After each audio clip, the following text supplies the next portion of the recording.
The 1994 general election is usually known for the Republican Revolution, brought in by soon to be crowned Speaker Newt Gingrich. But not only did Republicans take control of the House of Representatives, they also controlled the Senate, picking up 8 seats and making Bob Dole the majority leader of the Senate. These wins swept in a new era of conservatism that one might consider the ideological precursor of today's conservative movement. However, there were two important elections that usually fall through the cracks in 1994, both which were contested by the sons of former President George H.W. Bush. In Texas, George W. Bush would go on to defeat incumbent Democratic Texas Governor Ann Richards, while Jeb Bush would go on to lose to incumbent Democratic Governor Lawton Chiles. And if you were wondering, yes, that's me with Lawton Chiles in 1995, many suns and moons ago, as well as many less pounds ago. Hello, everybody. My name's Dave. Welcome to Election History, a channel focused on elections, campaigns, political parties, candidates, and so on. If this is the kind of content you like, please go ahead and subscribe to the channel and check out some of the other videos as well. Go ahead and hit a like on the videos. That helps a lot with the algorithm. And if there are any ideas for elections that you have, go ahead and put them down below. Some people have had some really good ideas, and I might make those in the future. So sometimes I don't think of all of the elections, so please go ahead and put some down. On top of that, I would like to thank all of the Patreons and YouTube members of the channel, which I'm going to go ahead and put up here right now. It is their help that makes this happen. The video that you're watching today took me about 25 to 30 hours total to make. So if you do like this and you would like to support the work that this channel does, please become a Patreon member. It's linked down below, or become a member of the channel. You can just press the join button below this video. And if you don't want to become a monthly member and you do appreciate it, want to help out, just hit the thanks button below and you can just chip in a little bit to help these videos be made. So for everybody who is a subscriber and all that, thank you all very much for helping me build this channel and moving forward with these videos. Now, a few days ago, I said that I was going to do one big video about the 1994 campaign of both George W. Bush against Ann Richards in Texas and Jeb Bush against Lawton Chiles in Florida. So I started doing the script for the 1994 Florida race and realized that that script was at 12,000 words, knowing that I'm not going to be able to put all of that in one video. So in a few weeks from now, or maybe a few months from now, there'll be a part 2 about the George Bush versus Ann Richards campaign, which is fascinating in and of itself. But in this video, we're going to just focus on the Florida campaign in 1994. So sit back, enjoy, and again, if you have any comments, put them down below. So let's go to the video. Unlike his brother George, who was born in Connecticut, Jeb was actually born in Midland, Texas. And unlike most in his family who went to Yale, Jeb attended the University of Texas in Austin and graduated in 1974, a year and a half earlier than most graduated. But before he went to UT, he did a high school summer exchange program in Mexico where he would meet his future wife, who he would marry in 1974, just before graduating University of Texas. After college, Jeb worked at the Texas Commerce Bank, founded by James Baker, a longtime Bush family friend who would eventually become U.S. Secretary of State under George H.W. Bush. In 1980, Armando Codina, a real estate tycoon in Dade County, Florida, brought Jeb Bush on to work for him at his real estate firm. This was convenient for Jeb since some of his in-laws actually lived in Miami. Even though he worked with Codina, who would eventually make Jeb a partner, Bush would invest in other companies as well as lobby for a number of groups with business interests. Also in 1980, he ran his father's primary campaign in South Florida, and with that, he became well connected with the Republican Party in Dade County. In 1984, the same year that his father was running for re-election as vice president, Jeb decided to run for chairman of the Dade County Republican Party. However, it wasn't going to be easy for him. Bush easily became a precinct captain for the southern part of Dade County and expressed that he wanted to run as chair. Now, this is where things get a little bit confusing. Originally, Jeb's opponent was Carlos Dominguez, a failed state Senate candidate from 2 years earlier. However, Dominguez decided not to run for the position and instead asked for President Reagan to intervene in the county chairman's race. See, Dominguez charged that there were a number of Republicans in the party who supported Maurice Farre, the current Democratic mayor of Miami. He said that these Republicans not only wanted to sabotage the Dade County Republican Party, but were also mostly supporters of Jeb Bush. He also claimed that he thought that Fidel Castro was behind this move to sabotage the Republican Party, as well as elect Bush as chair. A few days later, Dominguez decided to jump back into the race, making these same allegations. Even though these allegations came across as extremely conspiratorial by many within the party, there were other legitimate concerns as well regarding Jeb. Many thought that Jeb, at only 31 years old, was too young to run the party. Many also saw him as a carpetbagger, only having lived in the county for 3 years. Some also argued that Jeb was only going to be the party chairman because of who his father was, thus, many cried nepotism. However, on April 18th, 1984, Jeb Bush was elected chairman of the Dade County Republican Party. Bush won 125 votes to Dominguez's 17 votes, with 3 abstentions. In 1984, with Jeb running the party in Dade County, Dade swung to Reagan by 9%, which was just under the 10% swing statewide. Still, Ronald Reagan won 59% of the vote in Dade County. Jeb, seeing this as an opportunity, sent out a letter a few months after the election encouraging registered Democrats to switch their party registration over to the Republican Party in what he called Operation Trans Voter. Yeah, I don't think that would fly in today's Republican Party. However, between October 1984 and October 1985, Republicans only gained a little over 3,000 new voters, but the Democrats lost nearly 35,000 voters in that same time in Dade County. Still, during his time as chair, he struck a moderate tone, being more of a big business Republican than a social conservative, which had been growing in the Sunshine State. Bush was skeptical of making English the official language in Florida, saying it would rip apart communities, and was very anti casino, as one Donald J. Trump was trying to build casinos in Miami. 1986 was a very interesting year for Jeb. William Doc Myers, a state senator who decided to run for governor that year, mentioned Jeb Bush's name as a potential running mate, though Bush refused. Still, Bush was considering a run for Congress. However, he was talked out of it by none other than his father, the vice president. According to Jeb, he called his father to ask for advice.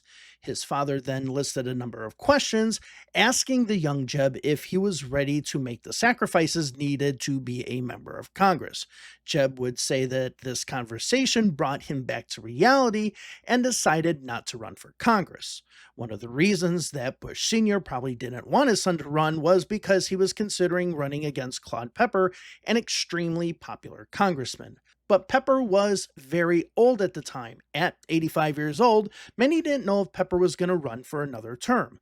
A poll done by Sergio Ben Dixon in March of 1986 showed that if Bush were to run against somebody else beside Pepper, he could actually be competitive. If Bush ran against State Senator Jack Gordon, Gordon would win, but only 43% to 39%, so within the margin of error.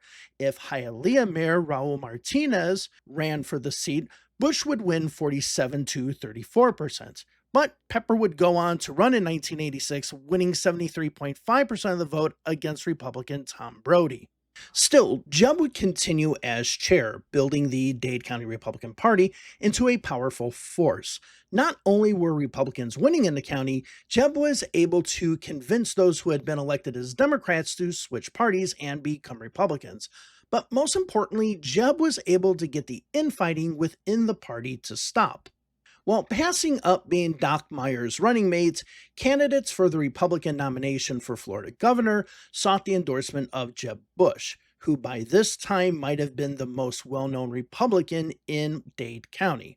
Bob Martinez, who was mayor of Tampa at the time, as well as a Cuban American, received Jeb Bush's endorsement on September 11th, with Jeb Bush saying, quote, "I believe there is consensus in this county that Bob Martinez should be the nominee and the governor," end of quote. Whether this was a political tactic because of the large Cuban community in Dade County, or Jeb thought that Martinez would have been the best candidate, we may never know. Regardless, Martinez would win the Republican nomination and then go on to win the general election against Jacksonville liberal Steve Patrick. A few months later, he would be rewarded for his support for Bob Martinez by being appointed as the Secretary of Commerce in 1987. A year later, in 1988, Jeb Bush would resign from that position to work on his father's campaign against Michael Dukakis. Oh, and if you haven't checked out that video yet, make sure to check it out after this video. Once his father won, Jeb Bush came back to work on the campaign of Elena Ross Lawton, a state senator who was running for Congress due to the death of former Congressman Claude Pepper. Ross Lawton would go on to win that election. Interestingly, even though Jeb had been considered a candidate for Pepper's congressional district 3 years earlier, there seems to be no interest in running for this seat this time around once it opened. And this might be understandable, as Bob Martinez was becoming an unpopular governor. Some had even argued that Jeb Bush could replace Bobby Brantley as the lieutenant governor candidate for Martinez, but that never materialized. After the congressional campaign, things weren't easy going for Bush. He and Armando Codina borrowed $9 million from a savings and loan bank, which eventually failed. Their firm was eventually reimbursed for $1 million, and while not necessarily Bush's fault that the S&L had failed, his brother Neil Bush was on the board of directors of Silverado Savings and Loan in S&L that failed in the mid 1980s. But even with this being the case, he kept a profile in South Florida.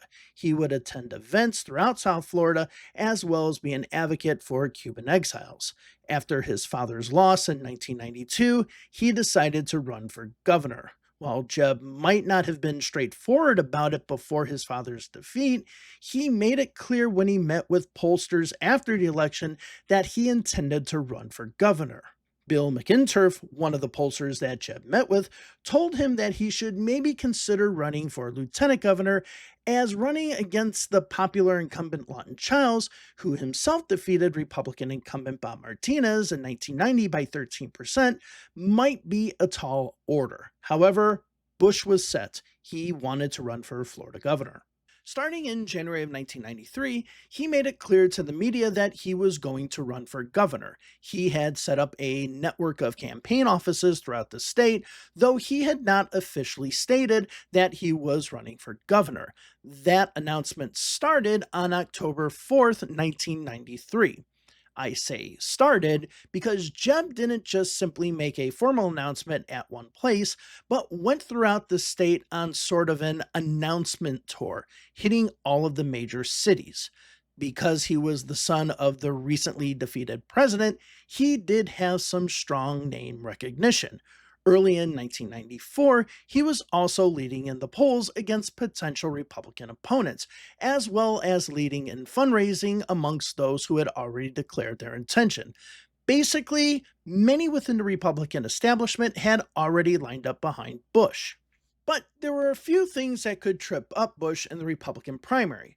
First, because he wasn't ideological per se, many didn't know if they should label Bush a moderate or a conservative.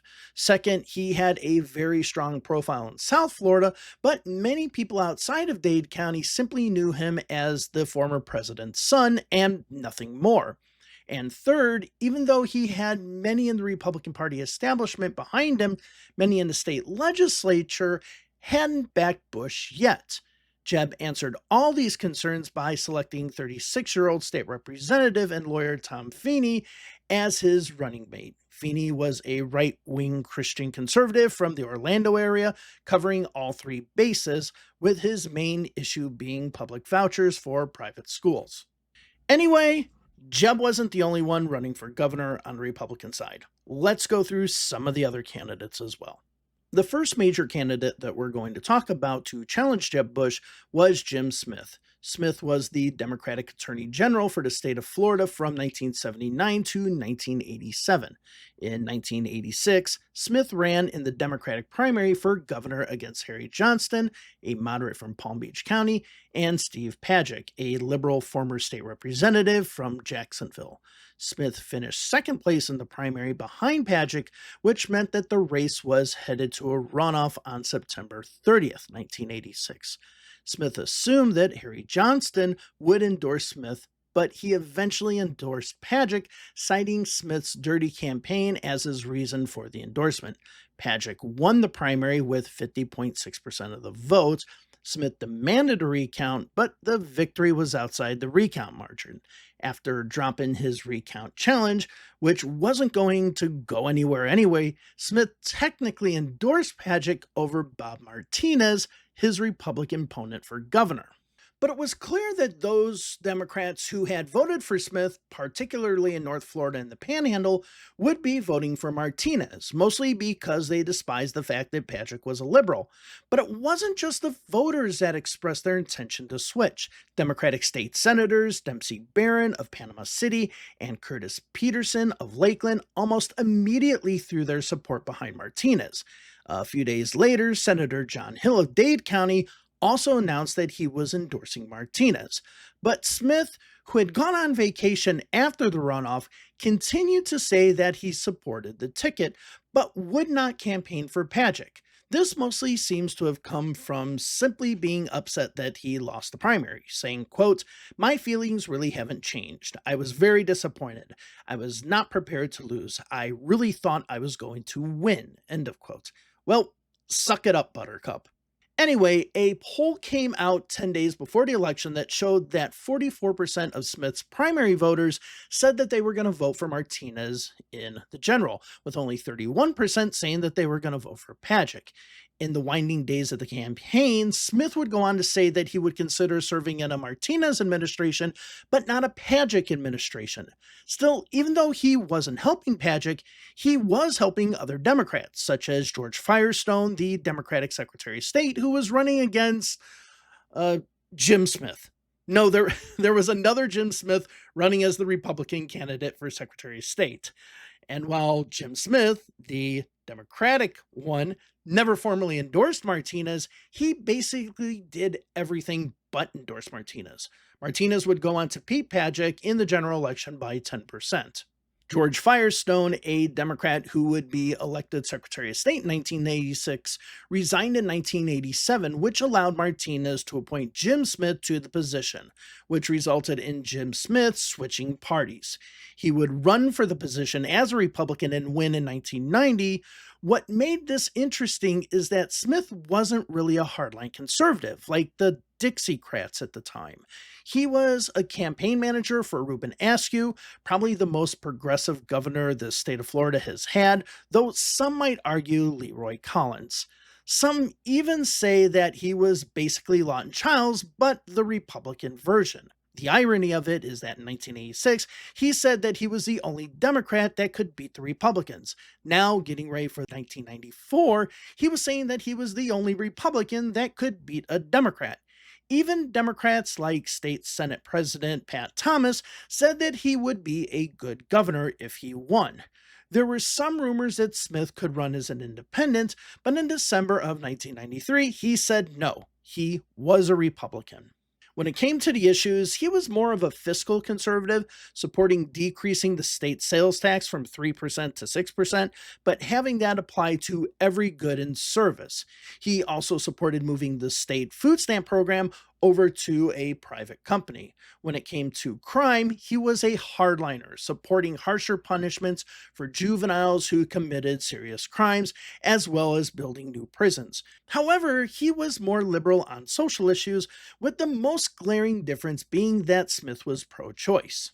On January 4th, 1994, Smith announced that he was running for governor. Or was it September 27th, 1993? Seriously, when researching Smith's announcements, both dates are reported as his announcement day, so I have no idea. Still, in his announcements, He seemed to be more focused on his experience as governor and didn't talk much about the issues. This is basically how Smith's campaign would move forward. He was coy when it came to criticizing incumbent Governor Lawton Chiles, as well as other Republicans. He basically just campaigned on his public service. When it came to his running mate, he had a few choices. He spoke to Xavier Suarez, the former mayor of Miami, about being his running mate, but Suarez declined.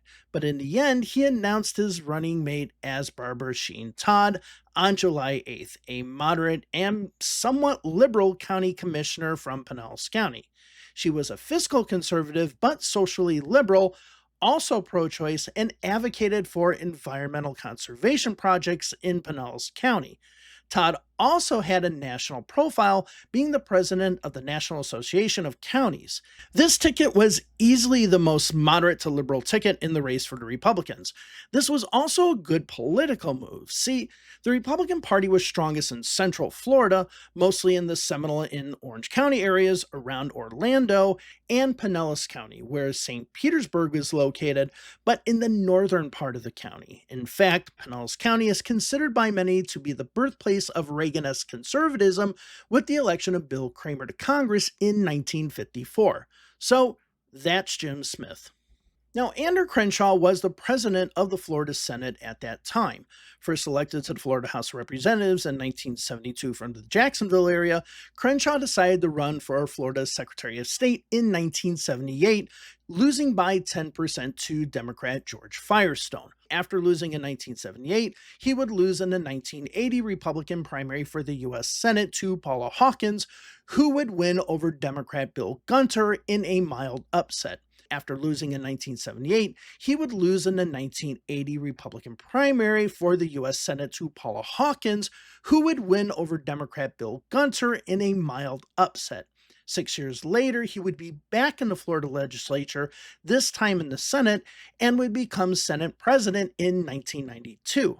But he was only Senate president for 1 year because the Senate was actually split 2020, with Democrat Pat Thomas taking over the other half of the term. In any normal election, Crenshaw would have been seen as the establishment candidate, though Jeb Bush had gobbled up a lot of the party insider support. The best that Crenshaw, who was a center-right candidate, could hope for was to finish second place and force Jeb into a runoff. But Crenshaw wasn't just another Florida Republican. His father-in-law was Claude Kirk, the eccentric former Republican governor of Florida, who was the first Republican elected governor of Florida since Reconstruction. Things didn't start off smoothly for Crenshaw. Before he announced that he was running, a campaign supporter for his eventual run started asking supporters to post-date checks to donate to his campaign for July and August, with the post date on the checks being September 3rd, 1993. In September, Crenshaw would further be accused of taking campaign contributions that were above the legal limit. This, interestingly enough, is something that plagued his father-in-law's campaign for governor in the past as well. Still, as with Jeb Bush, Crenshaw started a 25-city announcement tour beginning on October 25th, 1993 in Pensacola and eventually ending up in Clearwater. But even before he started his tour, there was talk about Crenshaw immediately dropping out of the race. Rumors from even his own supporters, like Bradenton State Senator John McKay, said publicly that insurance lobbyists were saying to McKay that Crenshaw wasn't in the campaign for the long haul, but Crenshaw totally denied that. As for his running mate, Crenshaw selected former state representative and 1986 gubernatorial candidate Chester Clem from Vero Beach. Clem was born in Gainesville and received his law degree from the University of Florida in 1963. He was a small claims attorney in Indian River County and a Christian conservative. When he ran for governor in 1986, he was probably the most socially conservative candidate in the race. This gave Crenshaw some appeal in the Treasure Coast, a strongly traditional Republican area. Slick-looking insurance commissioner Tom Gallagher from the Miami area also threw his hat into the ring. He first ran for office in 1972 in State House District 111, a Democrat-leaning district, against Carl Singleton, losing with 49% of the vote, just 1% short of victory. Singleton would die on February 9th, 1974, and Gallagher would run in the special election to fill his seat. This year was especially challenging for Republicans since it was the year of Watergate. But by using an interesting campaign tactic of handing out campaign brochures to maids at bus stops who cleaned houses, the owner of those houses said that they voted for him simply because their maids gave them the brochure. He would eventually go on to win that election, upsetting Democrat Monica Light by 639 votes. Again, as I mentioned in other videos, you can never trust Wikipedia, as it said that Gallagher's first victory was in the general election in 1974, but nope, it was in the special election earlier that year. In 1982, Gallagher made his first ever run for governor, but then dropped out when well-connected Republican Congressman Skip Bafilis decided to run for governor. 4 years later, Gallagher decided to take another crack at running for governor in 1986. With his good looks, he was someone who would utilize television to turn on the charm. The Miami Herald said, quote, "More than any other candidate in the 1986 campaign for governor, Republican Tom Gallagher is hoping to ride into office as a product of the television age, a man whose campaign is unabashedly based on telegenic appeal." End of quote. However, this was not enough to give him the win. He finished third behind Bob Martinez and Winter Park Congressman Lou Fry. Still, Martinez appointed Gallagher as Secretary of the Department of Professional Regulation in 1987. In 1988, Gallagher ran for Insurance Commissioner in a special election due to Bill Gunter taking another crack at the U.S. Senate and won the position. He was then elected to a full term as Insurance Commissioner in 1990. Gallagher was considered center-right when it came to most issues. He was strongly for cutting taxes, but was also strongly against gun control legislation during his time in the Florida legislature. However, he was criticized by many Christian conservatives for voting for what they considered pro-choice legislation during his time in the House. His running mate was State Senator Kurt Kaiser from Pinellas County, who was also a centrist legislator and accommodated Gallagher's views nicely. Had Kaiser not run with Gallagher and stayed in the Senate, he would have been next in line for the state Senate president. Then we have Ken Connor, who was a pro-life advocate. Even though he was hard right on the pro-life issue, he would talk about taxes as well, and was much more moderate on crime than his Republican opponents. While Connor wouldn't be a major player in this campaign, he was a player nonetheless and participated in debates as well. The main reason I wanted to mention Connor was because his running mate was Mel Martinez. If that name sounds familiar to you, it's because 10 years later, Martinez would become the U.S. Senator from Florida. But Martinez, who was an Orlando area attorney and former president of the Florida Trial Lawyers, was an interesting choice as he wasn't necessarily gung-ho on the pro-life issue like Connor was. There were also two other Republican candidates, Josephine Arnold, a Seminole County doctor, and Bob Bell, an attorney from Miami. Both were actually pretty decent candidates and had good ideas for the state, but would eventually count for less than 2% of the Republican primary vote. And with that, we have our Republican primary field. Now, before we get into the Republican primary, let's talk about the incumbent Governor Lawton Chiles, a raccoon hunting lawyer from Lakeland. And trust me, that raccoon hunting reference will come in handy later. After graduating from the University of Florida, he signed up for the Army and served in the Korean War. He returned to Florida, got a law degree, and ran for the Florida House of Representatives in 1958 at the age of 28 for the Polk County seat. Outspent by his Democratic primary opponent, six-term incumbent Roy Searles, by a margin of 5-1, Chiles embarked on a grassroots door-to-door campaign.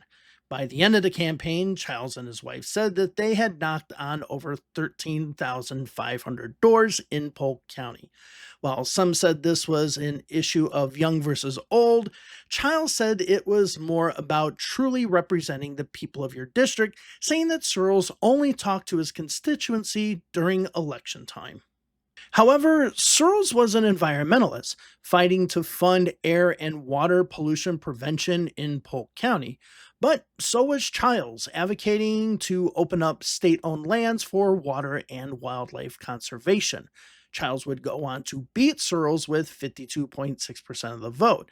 And since Florida was still a one party state, especially in Polk County, Chiles was now essentially one of the representatives from Polk County.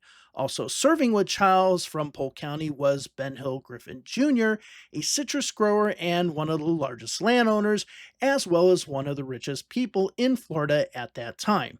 And if that name sounds familiar to you, the University of Florida Ben Hill Griffin Stadium is named after him. In Child's first term in the Florida House of Representatives, he was mostly just a loyal foot soldier for the Florida Democrats. He was unopposed for re-election in 1960. However, the 1962 election got a little dicey. Lakeland City Commissioner R.H. Gibson decided to run against Chiles for his Polk County seat. In a cheeky political move, Chiles ran a political ad in the local newspapers showing a letter that he received from Lakeland City Manager Robert Yuki praising Chiles during the 1961 legislative session. This made Yuki, as well as Lakeland Mayor Morris Pritchard, furious at Chiles because it made it look like they were endorsing him.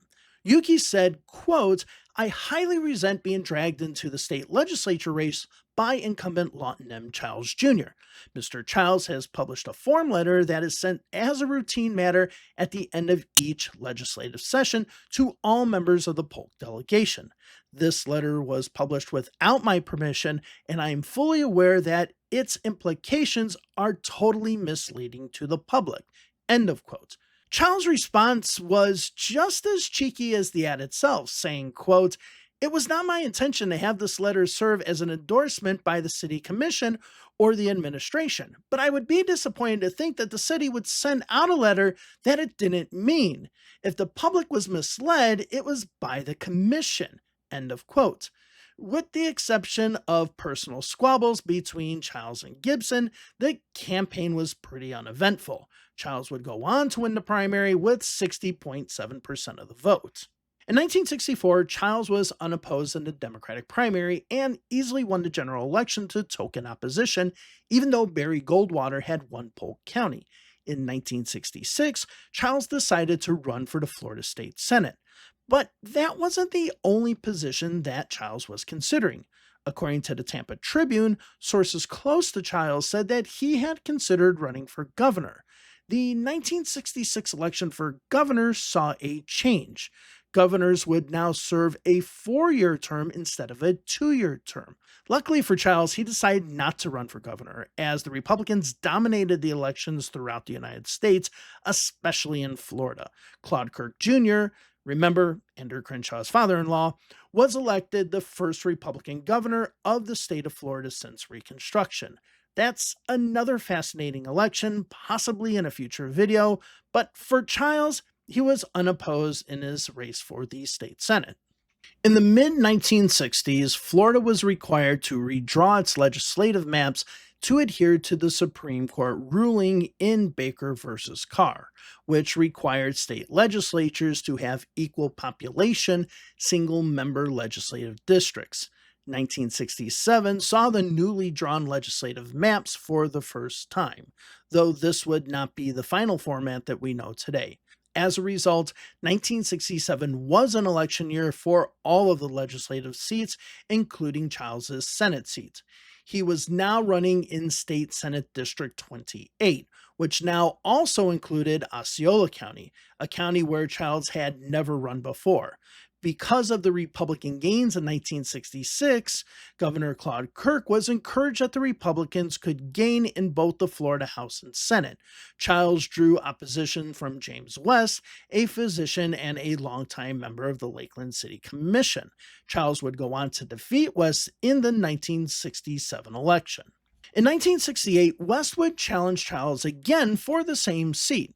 However, this election was a little different. At the presidential level, George Wallace was on the ballot and was predicted to win Polk County. Therefore, Chiles had to carefully balance his campaign message with his political views, which did not align with Wallace. Unlike previous elections where he talked about pollution, education, and road expansion, this time he talked more about law and order and states' rights. But he didn't do it in the way that one might expect. For example, when he talked about law and order, he didn't go full on Wallace and talk about attacking protesters. Instead, he talked about supporting the police and maintaining a professional police department. When talking about states' rights, he mostly talked about giving state and local governments more control to determine their own future, and never really got into the racially charged issues that Wallace made states' rights. Chiles would go on to beat West by yet a larger margin. In 1969, U.S. Senator Spencer Holland announced that he was going to retire from the Senate. On November 19th, 1969, Chiles announced that he would be running for that seat. Prior to Chiles' announcement, many thought that Tampa Congressman Sam Gibbons would run for the seat. But when Gibbons said that he would be staying in the House, most of Gibson's supporters quickly moved over to Chiles' campaign. Also, since he hadn't been a real strong ideologue, showing his neutrality when Wallace carried his county a year earlier, Chiles was basically a clean slate. His opponents in the primary were Frederick Schultz, the Speaker of the Florida House of Representatives, Alcee Hastings, a civil rights attorney, and Joel Davies, a former state representative from Palm Beach who was against the Vietnam War, and Ferris Bryant, the former governor and Chiles' former political ally. State Senator Robert Haverfield would run but would eventually drop out and stay in the state Senate. The problem for Chiles was that he wasn't well known outside of Polk County. Unlike Bryant, who had a statewide profile because he had been governor before, Chiles didn't. This led to one of the most ingenious campaign political moves in Florida, if not American, history. On March 16th, 1970, Chiles was in Century, Florida, a town located on the Florida-Alabama border. His goal? To walk across the state of Florida, all the way to Key West. He would first walk from Century to Tallahassee, where he would attend the state legislative session. Once the session sine died, which is fancy Latin to say that the legislature had adjourned, Chiles would continue his walk throughout the state. On the way, he would meet voters and talk about the issues. Yes, some might have called it a publicity stunt, but isn't that what campaigning for political office is all about anyway? But during his walk, he would talk to over 40,000 voters and walk 1,003 miles. This publicity was just enough for him to finish second in the primary, with Bryant topping the poll. Going into the runoff, Chiles was confident that he would win. He knew that he would probably get those who voted for Alcee Hastings and Joel Davies, which would almost get him to 50%. However, it was the Schultz vote that would make or break the campaign for either Chiles or Bryant. But when the runoff came, Chiles dominated with 65.7% of the vote, and Ferris Bryant immediately called to congratulate and endorse Chiles. Chiles would go on to beat Bill Kramer, the Pinellas County Republican I mentioned earlier, in the general election. Again, that's a longer video, but just know that Chiles was now a U.S. Senator. While he didn't talk about it, Chiles worked closely with another Florida state senator, Reuben Askew. At the same time Chiles was running for Senate, Askew was running for governor. This would be what many would call the golden age of Florida politics, especially progressive Democratic politics. Another person who would find themselves in the state Senate in 1970 was future Governor and U.S. Senator Bob Graham, who would replace Dick Stone once Stone announced he was running for Secretary of State. Honestly, when it comes to Child's time as a U.S. Senator, it was pretty uneventful. He was your run of the mill, moderate Democratic senator from the South who kept his head down and did his work. He was eventually chair of a few committees, like the Senate Budget Committee, but that's about it. There really isn't much to say about his Senate career. In his two elections for re election, they were in Democratic years. In 1976, when Jimmy Carter won the state of Florida as well as the presidency, Chiles won 63% of the vote over Republican John Grady. He was unopposed in the primary, and in 1982, when the Democrats saw gains in the midterms, Chiles again was unopposed in the primary and beat Florida House member Van Poole, winning 61.7% of the vote. On December 7th, 1987, Chiles announced that he would not run for a fourth term to the U.S. Senate. He had been a candidate for re election, but decided to drop out of the race because he was burnt out. He received a lot of praise for his services, with Republican Senator Pete Domenici from New Mexico saying, quote, "The United States Senate will be losing a very real asset. His resignation will be our loss." End of quote.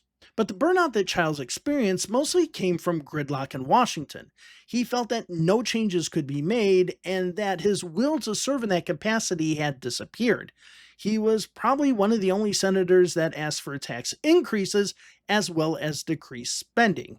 With Chiles now leaving the Senate, Congressman Buddy McKay won the Democratic nomination, but would lose in the general election to Connie Mack in one of the closest U.S. Senate races in history.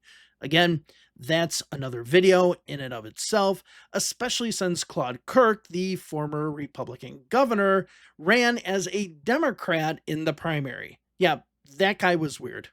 After leaving the U.S. Senate, Chiles spent some time as a university professor at the University of Florida, teaching honor students about politics.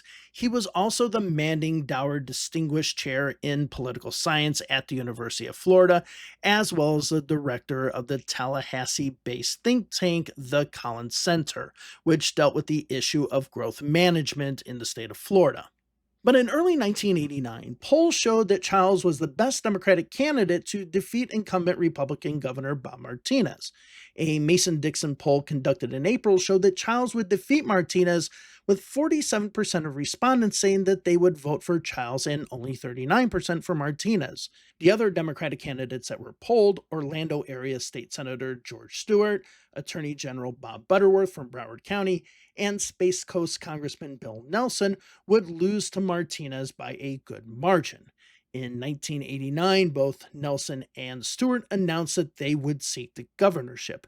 On March 6, 1990, former Senate candidate Buddy McKay said that he would not run for governor. And there was a good reason for that, because 1 month later, on April 12th, Lawton Chiles announced that Buddy McKay would be his lieutenant governor running mate for Chiles's run for governor. With this dynamic duo, no one else entered the Democratic primary, with Stewart dropping out. It was just Chiles and Nelson. Chiles won the nomination with 69.5% of the vote. When asked about the margin, Chiles said, quote, "I'm very surprised. Shocked is a better word." End of quote. And that made sense. Nelson was a well-known congressman, being the second member of Congress to go into space.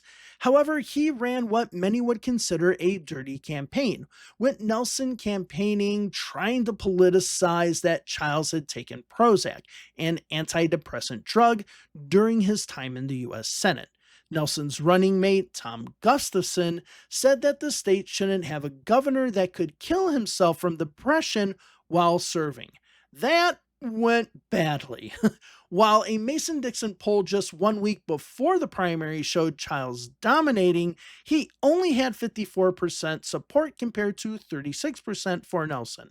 This shows just how much momentum went in Chiles' direction in that last week, with personal attacks destroying Nelson. Chiles would take on incumbent Bob Martinez in the general election. Remember how I said that many Smith primary voters in 1986 voted for Martinez simply to reject Steve Pagic? Yeah, that wasn't an issue this time around. While not all voters from North Florida and the Panhandle came back into the Democratic fold, possibly because Martinez attacked Chiles's pro-choice stance, many of them would find their way back to the Democratic Party. Martinez's campaign focused on social issues, labeling Chiles as a far left liberal. In fact, just using the word liberal seemed to be Martinez's entire campaign strategy. Hell, it worked for George Bush in the race for president against Michael Dukakis 2 years earlier, so why not? As for Chiles, he focused on Florida's fiscal problems, and spending under Martinez had gone up dramatically. Martinez was trying to bring national issues into Florida, and Chiles was trying to keep the campaign focused on Martinez's time as governor. A Mason-Dixon poll of likely voters conducted 3 weeks before the election showed that Chiles was leading 51% to 47%. However, the results would be more lopsided. Chiles won 56.5% of the vote compared to Martinez's 43.5%, a 13% gap. As with his time as a member of the Florida House of Representatives, the Florida Senate, and the U.S. Senate, Chiles' time in office as governor in his first term was pretty uneventful. Yes, he had to deal with a natural disaster with the landfall of Hurricane Andrew, but the legislative sessions weren't bad. He didn't get what he wanted, but he didn't rock the boat either. Still, in 1992, the economy was taking a nosedive, and Florida wasn't an exception. As with any incumbent politician at that time, Chiles's approval rating suffered. In January of 1992, Chiles only had a 28% approval rating with a 49% disapproval rating. But to put this in perspective, Bob Martinez's first year in office, he dropped to a 12% approval rating. According to the poll, people wanted more money spent on education and healthcare and felt that the legislature and Lawton Chiles wasn't doing enough to make things better. Because of this, there were questions as to whether Chiles would run again in 1994, with former Governor Bob Graham, Chiles Lieutenant Governor Buddy McKay, Education Commissioner Betty Castor, Attorney General Bob Butterworth, and Orlando Mayor Bill Frederick being considered potential candidates. With that, Chiles drew opposition in the Democratic primary in 1994, but not from any of those names that I just mentioned. Instead, he was opposed by Jack Gargan, a financial consultant who started an anti-incumbency organization called Throw the Hypocrite Rascals Out. He was also supportive of the idea of term limits. Chiles would go on to win the primary with 72% of the vote, just barely more than he beat Nelson by in 1990. While a dominant win, many might see this as a sign of weakness with his Democratic Party base. And it could be. However, a lot of these votes against Chiles usually came from those who were still registered Democrats, but now identified as Republicans, but still voted for Democratic candidates in local primaries. This is something that has happened in Florida for years and has only just recently stopped, as most local positions in North Florida and the Panhandle are now held by Republicans.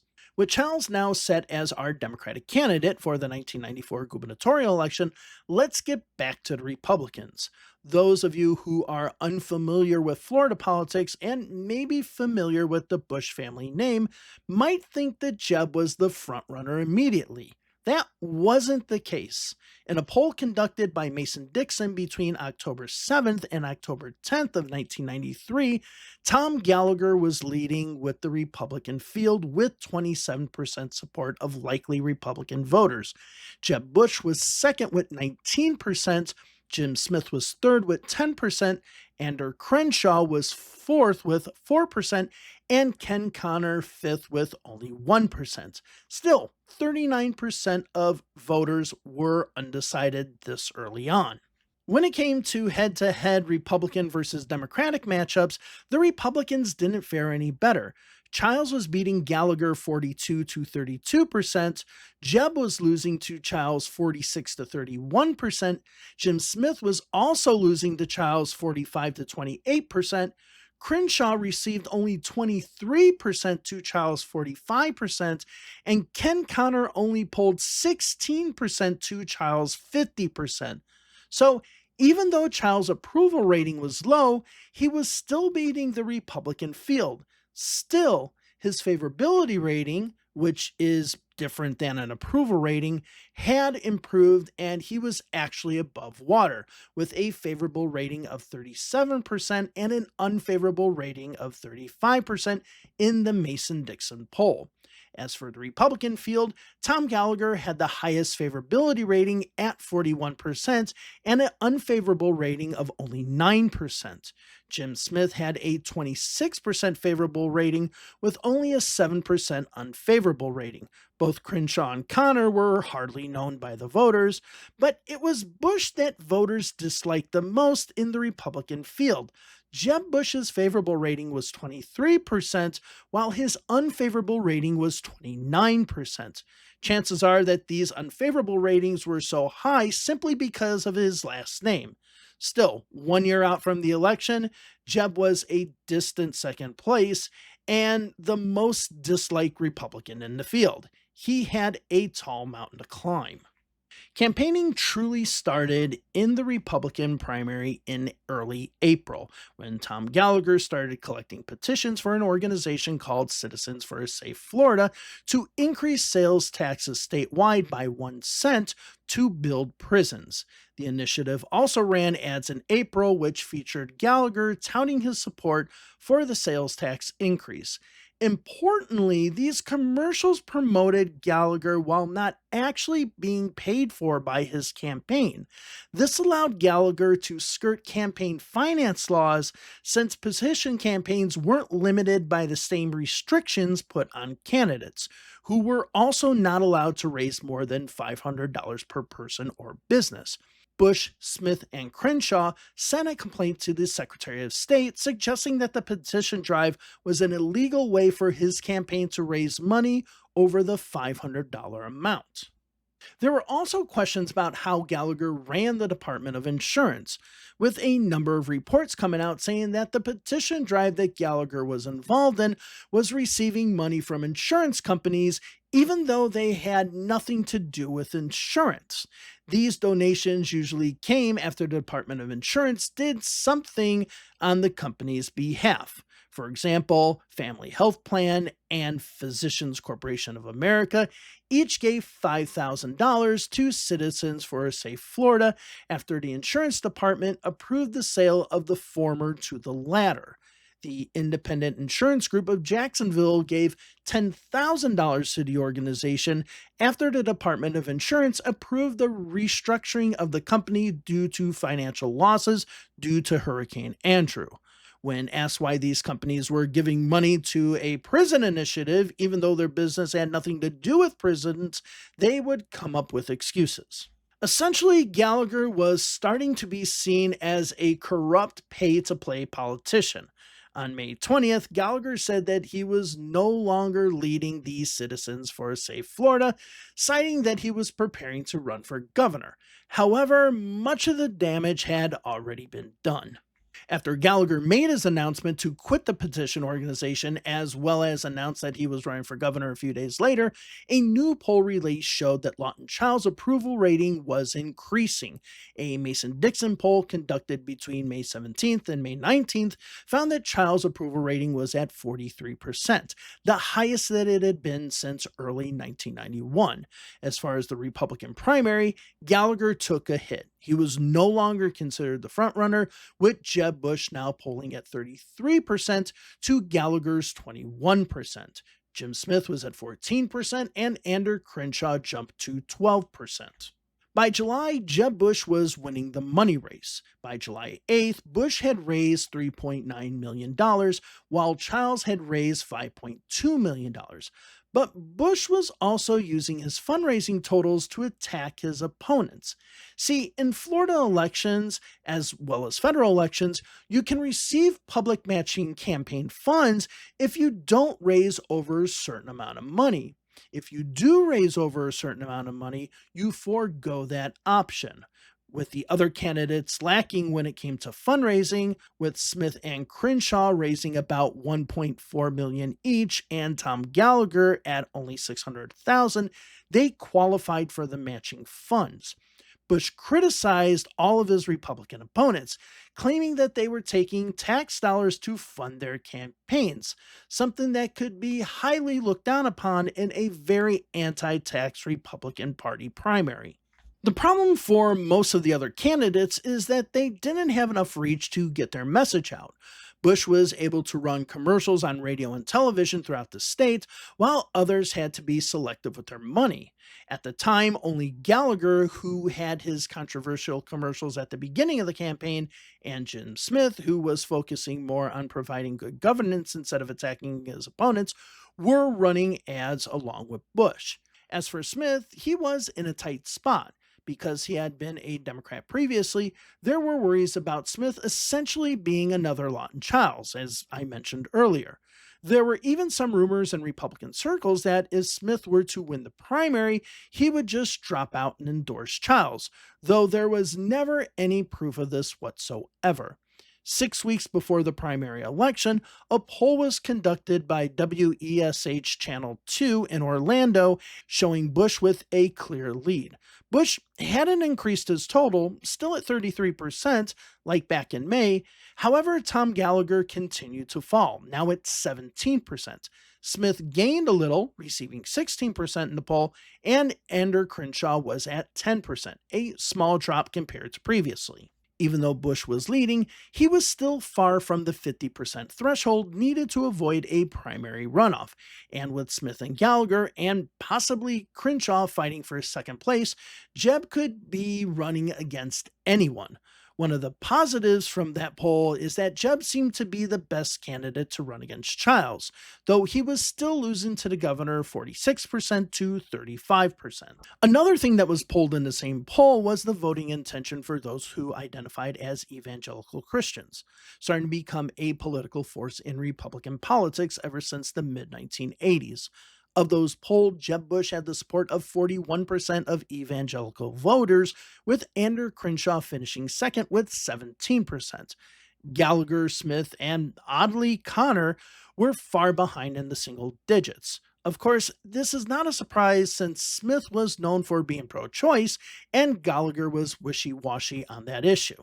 One day after the poll, the Bush campaign ran an attack ad saying that Bush was the only candidate that opposed new taxes. In the ad, Bush attacked Smith for supporting an increase in the sales tax along with Lawton Chiles. Of course, this was the best plan of attack against Smith to remind Republican voters that Jim Smith used to be a Democrat. But it wasn't just Jeb with the attack ads. The next day, the Smith and Gallagher campaigns actually teamed up to create an attack ad on Jeb Bush, bringing up the reimbursement that Jeb and his partner, Armando Codina, received from the government after that savings and loan bank collapse, saying, quote, Jeb Bush and his partners borrowed $4 million from a failed SNL. Jeb walked away, leaving taxpayers with the bill. End of quote. Well, not in on the ad, Andrew Grenshaw's campaign manager, Terry Holt, said, quote, Bush got what was coming to him, the story of his lack of judgment in some of his activities in business, end of quote. Of course, Jeb's campaign manager, Corey Tilley, said that the ads was just full of lies. Unfortunately for him, it really wasn't. The first debate between the GOP candidates took place on August 3rd, which was attended by all of the candidates except Jim Smith, who had been attending a funeral. During the debate, Gallagher attacked Bush on the ad, with Jeb doing likewise. Both Andrew Crenshaw and Ken Connor laid back and focused on just talking about the issues in the debate instead of slinging mud. But at the same time that the debate was taking place, Florida GOP Chairman Tom Slade had been considering whether to sanction the three campaigns for their attack ads on one another. Remember Reagan's 11th commandment. If you don't know what that is, go ahead and pause this video, Google it, and come back to the video. The next day, all the campaigns decided to temporarily take a break from the attack ads, but the Republicans weren't confident. Republican Party spokesman Stuart Brown said that, quote, "It's like one of those Middle East treaties now. You can never be sure how long it lasts," end of quote. As we were entering the dying weeks of the Republican primary, it was becoming apparent that crime was the top topic for debate. Essentially, each candidate tried to be tougher on crime than the next. Gallagher pointed to his initiative to build more prisons. As for Bush, he talked about criminals serving 85% of their sentence, as well as focusing more on punishing juvenile offenders over offering them counseling. All the Republicans took the lock 'em up approach to crime, except for Ken Connor. Connor said that he was opposed to building new prisons and that only violent offenders should be put in prison, with nonviolent offenders serving house arrest and paying restitution to their victims. Yes, the evangelical Christian candidate in the race was the most liberal when it came to crime, probably even more liberal than Democratic incumbent Lawton Chiles. With less than 3 weeks until primary election day, Jeb Bush was just outspending most of his opponents. Bush had already spent $660,000 on the campaign. Only Jim Smith, with $614,000 spent, was remotely close. Gallagher had spent $300,000, while Crenshaw had only spent $134,000, even though he had just dropped a $1 million television buy right after the financial report, making it the largest media buy up to that point in the campaign.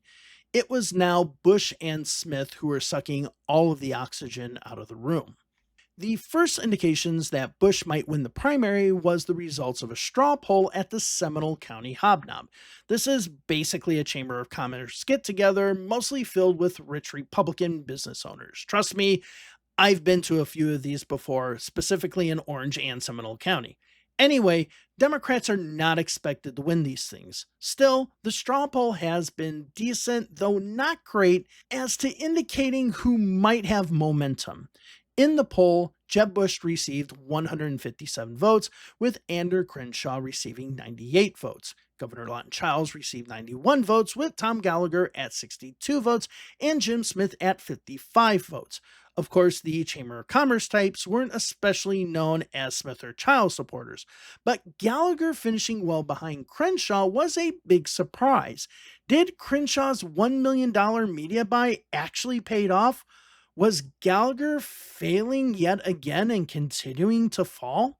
Well, Gallagher must not have wanted to risk anything, because on August 30th, just 1 week before the election, he ran a television ad in both English and Spanish attacking Jeb Bush's support for NAFTA that, unless you've been living under a political rock the last 30 years, was a free trade agreement between Mexico, the United States, and Canada. He hoped that this ad would solidify his South Florida base, especially among Cuban Americans, who he assumed were opposed to NAFTA. However, Bush welcomed this ad, since most conservatives supported NAFTA. This just solidified his position on the issue, reiterating that he still supported free trade. But the Bush campaign didn't respond to the attack ad, as they saw it as a desperate last-minute attempt by Gallagher to finish second. In the last poll before the primary election, Jeb Bush's support stubbornly stayed at 33%, where it had been since May. Jim Smith had now jumped into second place with 20%, with Gallagher at 18%. Crenshaw at 10% was all but done. However, 15% of the electorate were still undecided. All of the campaigns spent nearly $2 million in the last 2 days to capture that 15%. Gallagher had already started running attack ads on Bush, but Smith also released an attack ad in the dying days, using a quote by Jeb on August 9th, where he said that women that were on welfare should get their lives together and find a husband. Yep, that Middle East peace deal was now in the garbage. And in the last days of the campaign, Jeb Bush failed to receive any major newspaper endorsements. Jim Smith won the endorsement of the Orlando Sentinel and the Gainesville Sun, while Gallagher received the endorsement of the Miami Herald, St. Pete Times, and the Tampa Tribune. Most of those newspapers also expected Bush to be well short of the 50% needed to avoid a runoff. But on primary day, usually on a Thursday, Jeb dominated but failed to get the 50% needed to avoid a runoff. Jeb received 45.7% of the vote, much higher than any poll had him before the election. Jim Smith finished a distant second with 18.4%, which was lower than the 20% in the last poll. Tom Gallagher fell all the way down to 13%, with Andrew Crenshaw at 12.1%. 4 days after the primary, Jim Smith dropped out of the race, knowing that he couldn't win a runoff. This was a far cry from his temper tantrum that he had back in 1986 after he lost to Steve Pajek. And with that, we have our two candidates. It's Jeb Bush versus Lawton Chiles. It was pretty clear for a while that it would be these two who would battle each other in the general election, but Chiles had hoped that Bush would get battered around and spend a little bit more money in a runoff. But that wasn't going to happen. So, what were the main issues between the two candidates? Well, crime, education, and jobs. When it came to crime, Chiles raised taxes to put more beds in prison, as well as build more prisons by 1999, with spending coming from different parts of the budget. He supported having boot camp style programs for first time juvenile offenders and jail time for repeat offenders. But he also looked at prevention, such as the Healthy Start program, which would help poor students with medical care and daycare. He, along with Jeb Bush, supported the death penalty. As far as Bush, he supported the same things but wanted to build more prisons. He supported dedicating half of the state's budget to building prisons and freezing increased spending in other programs such as health and welfare. He also supported putting prisoners to work. As for education, Chiles supported giving more power to the local school boards and decentralizing Tallahassee's influence. He also supported spending more money in poor communities, as well as those deemed as at risk students, which basically means students that could turn to a life of crime because of their socioeconomic circumstances. He also wanted to expand vocational schools and was open to the idea of experimenting with charter schools, which would allow private businesses to work with local communities to educate students.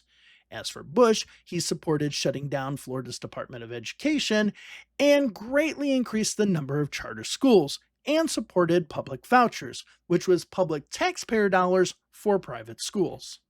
As for jobs and the economy, Chiles supported quick response training programs, which would allow people to quickly transition from one job to another. This was particularly important since the Defense Department and contractors were leaving the state due to cuts in the federal military budget. For example, the Orlando Naval Training Center was scheduled to start shutting down in 1995 and would eventually be permanently closed by 1999. Chiles also wanted to work with local officials regarding the transformation of former military installations into public use for businesses. He also supported reducing taxes for small businesses and was able to claim the second highest job production rate in the nation behind Texas under Governor Ann Richards, which we will talk about in part 2 of the series. As for Bush, he was more focused on building Florida's tourism base, which in turn would attract more businesses to come to Florida. He also supported dismantling the Department of Commerce, the organization that he was the head of during Martinez's administration. He also supported across-the-board tax cuts for businesses and saw charter schools as a job creator in the state. The first poll of the general election, done between September 16th and 19th by Strouth and Associates, showed what other pre-primary polls hadn't shown, that Bush was now leading Chiles 47% to 42%. And since there was only 8 weeks between the primary and the general election, both campaigns needed to be doing as much as they could to win that vital swing vote. One of those people who might influence that vote was Ross Perot. While he did hold a rally for over 1,000 of his supporters from his 1992 campaign, which you can learn more about in this video, he didn't endorse any candidate, only encouraged them to be involved. As the campaign continued in October, Bush's campaign was more focused on the anti tax sentiment in Florida, while Chiles was talking about his record as well as how Bush was an extremist on abortion, saying that he would outlaw abortion in the state. The Chiles campaign thought that creating a gender gap would lead them to victory. But a Mason Dixon poll released on October 6th, it seems as if the gender gap would be a double edged sword. Overall, in the poll, Bush was leading Chiles 48% to 43%. Amongst women, Chiles was winning 47% to 42%. But men gave Bush more of a gap, with 54% of men supporting Bush over 39% for Chiles. The poll also showed that voters saw Bush as stronger when it came to government waste and crime, while Chiles did better with education. Chiles would eventually pull the ads that he had been talking about with Bush being an extremist on abortion, since it wasn't helping him whatsoever. Another thing that helped Bush as well was that he was the change candidate. Many of his general election commercials were focused on change in leadership as well as a generational change. Now, in a state that has the highest percentage of retirees in it, it might not have been the best move to tell older people that they didn't matter. Still, that was a big theme of his election. As for Bush's running mate, the Bush campaign wanted to keep quiet some of the things that he had said in the past. During the legislative session, Feeney co sponsored a bill that stated that if the national debt went over $6 trillion, that all federal powers, including the military, should be turned over to the states. When Chiles jokingly said that he never supported sedition against the United States, Feeney responded by saying, quote, "Americans have the right to criticize their government." End of quote. Now, Chiles was asking where Feeney was, since he wasn't appearing at any campaign events, especially those with his running mate, Jeb Bush. In the lieutenant governor's debate, Bunny McKay was seen as the winner, not only attacking Jeb Bush as a privileged child, but backing up Chiles's record. Feeney tried to do the old liberal attack, but it just didn't work. Still, the Feeney thing wasn't going away. When the Bush campaign said that Feeney's positions were the same as Bush's, it raised eyebrows. What raised even more eyebrows was when Feeney said that his ideas weren't extreme at all if they were explained correctly. When asked about his support for him seceding from the Union, Feeney said that it was to send a message to Washington, D.C. The Chiles campaign also went on the attack regarding Bush's reimbursement from the savings and loan that I mentioned earlier. Unlike the joint Gallagher Smith ad, which was pulled down after a few days, this ad would continue to run throughout the election. This, along with many of Jeb's contributions coming out of states and Feeney's secessionist talk, was starting to paint Jeb Bush in a negative light. But let's look at the donors really quickly as well. Most of Jeb Bush's money came from those in the healthcare industry and attorneys. He also received a lot of money from insurance companies, health PACs, and others. As for Lawton Chiles, he capped his campaign contributions at $100. While people could give multiple donations, from an optics standpoint, this made Chiles look as if he wasn't taking money from special interests in the way that Jeb Bush was appearing to do with large campaign contribution amounts.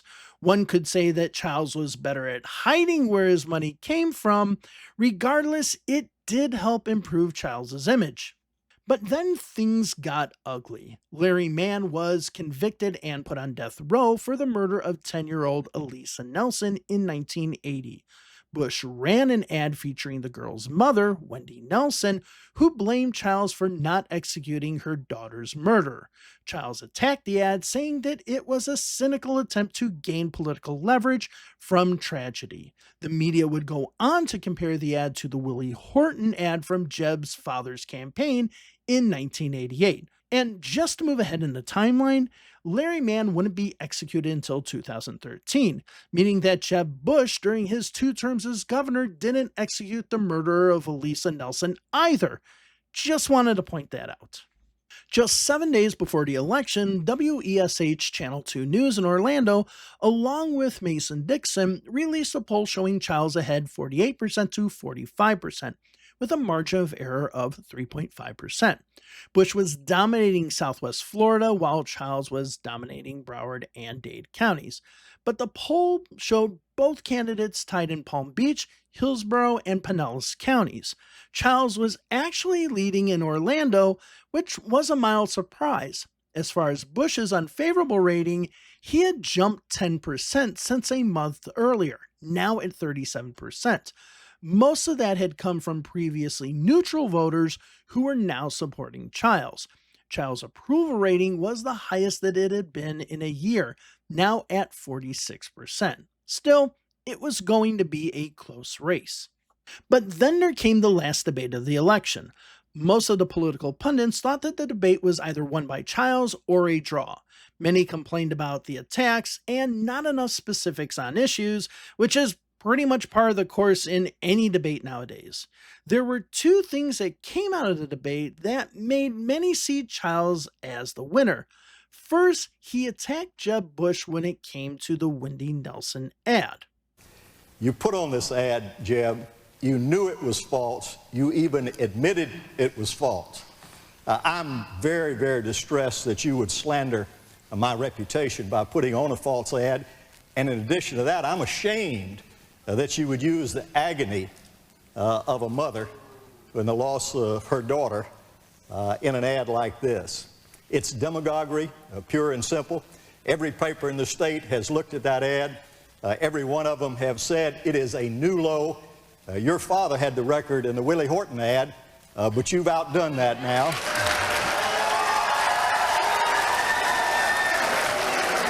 And then there was this. First, I want to call attention to this old liberal liar. You know, that goes on and on and on and on. My mama told me sticks and stones will break my bones, but names will never hurt me. But let me tell you, one other thing about the old liberal, the old he-coon walks just before the light of day. These two clips will probably go down as two of the greatest responses in Florida debate history. As for the first clip, it's pretty self-explanatory. As for the second he-coon clip, what did that mean? I'll admit, as a young Democrat, at that time living in Pasco County now, I had no earthly idea what he was talking about. Neither did Chiles' communication director Ron Sachs, who thought that Chiles had just thrown a racial slur. Jeb Bush was also confused as well. But what did he mean? Well, in old Florida cracker talk, the he-coon is considered the oldest and wisest of raccoons. See, I told you that raccoon hunting thing would be explained later. Calling himself the old liberal he-coon was a message to older, lifelong Floridians that he was still one of them and not the extreme liberal that Bush had been labeling him as. Also, Lawton's son Ed would say years later that his father showed that this Bush guy didn't know crap about Florida. Going into Election Day, nobody knew who would win, but when all the votes were counted, Chiles would win re-election with 50.75% of the vote to Bush's 49.23%. Chiles would go on to serve as governor until December 12, 1989, while suffering heart problems while riding his exercise bike, and would pass away. This was just 3 weeks before he was to leave office. His lieutenant governor, Buddy McKay, who had just lost to Jeb Bush in the 1998 general election for governor in a significant loss, would serve out the remaining 3 weeks of Chiles' term, becoming the 42nd governor of the state. With McKay's death on December 31st, 2004, there are now no living Democratic governors of Florida. As for Jeb Bush, you all know what happens. He became governor, he ran for re-election, then he decided to run for president, which went horribly bad. Please clap. And with that, we have come to the end of today's video.